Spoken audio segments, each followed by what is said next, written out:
여러분, 혹시 이런 생각해 보신 적 있으세요? 만약 하나님이 직접 다스리는 나라가 있다면 과연 어떤 모습일까? 하고 말이죠. 오늘은 신명기 17장부터 21장 말씀을 통해서 바로 그 질문에 대한 하나님의 청사진을 한번 들여다보려고 합니다. 바로 이 질문이 오늘 우리가 파고들 핵심이에요. 우리가 그냥 막연하게 생각하는 그런 종교적인 왕국과는 정말 차원이 다른 아주 구체적이고 때로는 우리를 깜짝 놀라게 하는 그런 기준들이 나오거든요. 그 놀라운 기준 속으로 지금부터 함께 들어가 보시죠. 신명기 이 부분을 읽다 보면요. 이게 뭐지? 하고 좀 당황하게 돼요. 한쪽에서는 돌로 쳐 죽여라, 집 멸하라 같은 무서운 명령이 나오는데 다른 한쪽에서는 이 모든 것의 이유가 바로 거룩함을 지키기 위해서라는 하나의 목표를 향하고 있다고 말하거든요. 이 양극된 사이의 팽팽한 긴장감, 바로 여기서부터 오늘 이야기가 시작됩니다. 자, 그래서 이 복잡해 보이는 율법들을 제대로 이해하기 위해서요. 이렇게 4가지 주제를 따라서 한번 가보려고 해요. 첫째, 말씀 아래의 권력. 둘째, 진짜 목소리를 듣는 법. 셋째, 정의와 자비, 그리고 생명. 마지막으로 이 모든 게 어떻게 십자가로 연결되는지까지요. 자, 그럼 첫 번째 주제부터 시작해 볼까요? 말씀 아래의 권력.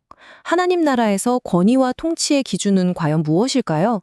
신명기 17장이 그 기준을 아주 명확하게 보여줍니다. 먼저 하나님은 사회의 기초가 될 정의의 원칙들을 세우세요. 여기서 이게 정말 중요한데 모든 판결이 그냥 한 사람의 감정이나 저 사람 나쁜 사람 같아 이런 섣부른 판단이 아니라 반드시 두세 명의 증인이라는 객관적인 팩트에 근거해야 한다는 거예요. 이게 바로 감정적인 혼란을 막고 공정한 질서를 세우기 위한 최소한의 안전장치였던 거죠. 아니, 왜 이렇게까지 빡빡하게 규칙을 정하셨을까요? 핵심은 딱 하나예요. 하나님은요, 사람들이 그냥 자기 기분 내키는 대로 감정에 휩쓸려서 서로 상처 주고 무너지는 그런 사회가 아니라 하나님의 공의로운 말씀이라는 아주 단단한 반석 위에 세워진 공동체를 원하셨던 겁니다. 이게 진짜 놀라운데요. 나라의 최고 권력자, 그러니까 왕에게도 엄청난 제약을 거세요. 군사력을 상징하는 말도 많이 두지 마. 외교 동맹 때문에 아내 많이 얻지도 마. 개인의 부를 쌓지도 마.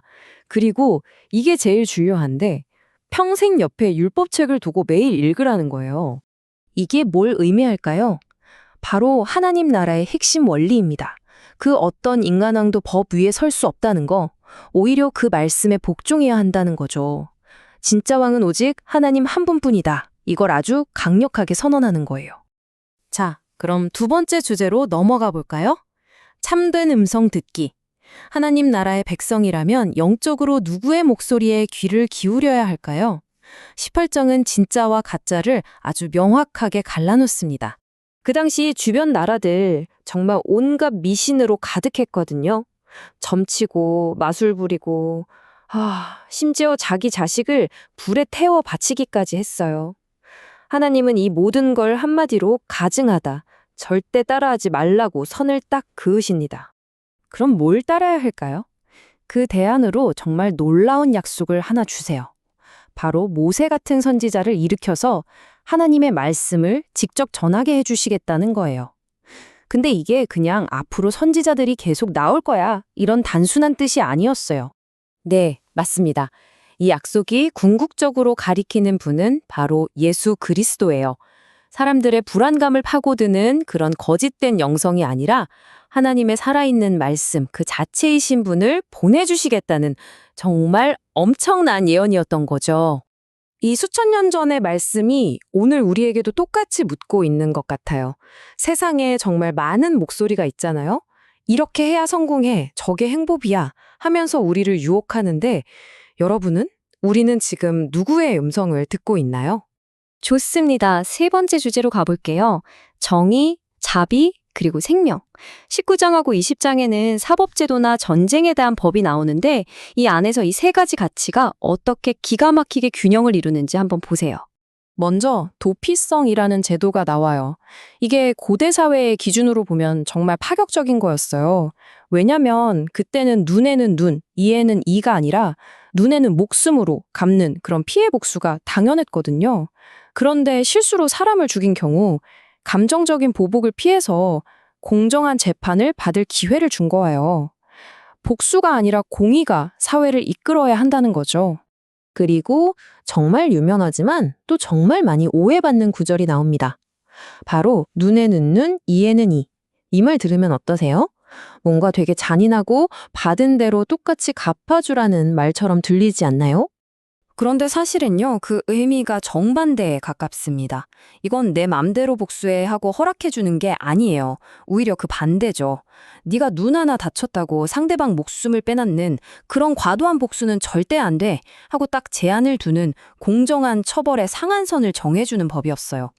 감정이 아니라 정의가 기준이 되어야 한다는 겁니다.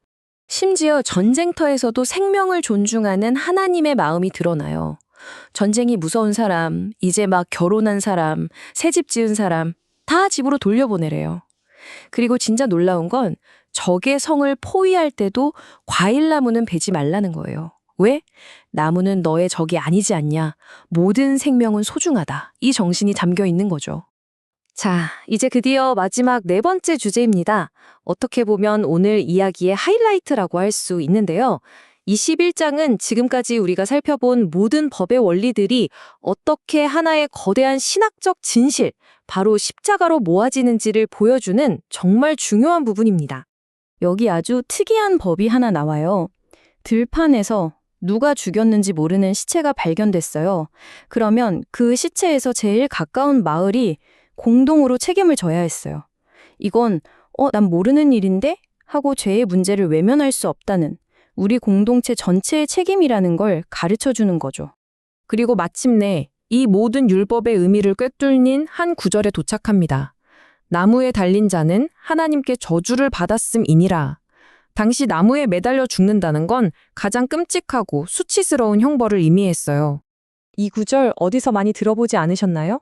수천 년이 지나서 갈보리 언덕의 십자가에서 이 말씀이 그대로 이루어집니다. 율법에 따르면 저주받아 마땅한 우리를 위해서 아무 죄도 없으신 예수님께서 바로 그 나무에 달려 저주받은 자가 되신 거예요. 우리의 모든 죄와 저주를 당신의 몸으로 다 짊어지신 거죠. 신명기의 모든 율법이 사실은 이 십자가를 향해 달려오고 있었던 겁니다. 자, 신명기 17장에서 21장까지 쭉 달려와 봤는데요. 어떠셨어요? 이게 그냥 오래되고 잔인하기만 한 법조문이 아니라는 게 느껴지시죠? 권력은 말씀 아래에 있어야 하고, 진짜 영성은 하나님의 말씀에서 나오고, 정의와 자비가 공동체를 살리고, 모든 생명은 소중하다. 이런 원리들을 보여주고 있었어요. 그리고 무엇보다 중요한 건 죄의 무게가 이렇게나 무겁다는 것? 그리고 그 저주를 대신 짊어질 누군가가 오실 거라는 걸 계속해서 암시하고 있었다는 거죠. 하나님의 나라는요, 인간의 힘이나 감정이 아니라 공의와 자비가 흐르는 그분의 말씀 위에 세워지는 거였어요.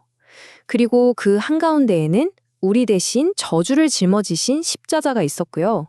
오늘 이 말씀을 마무리하면서 우리 자신에게 한번 질문을 던져보면 어떨까요?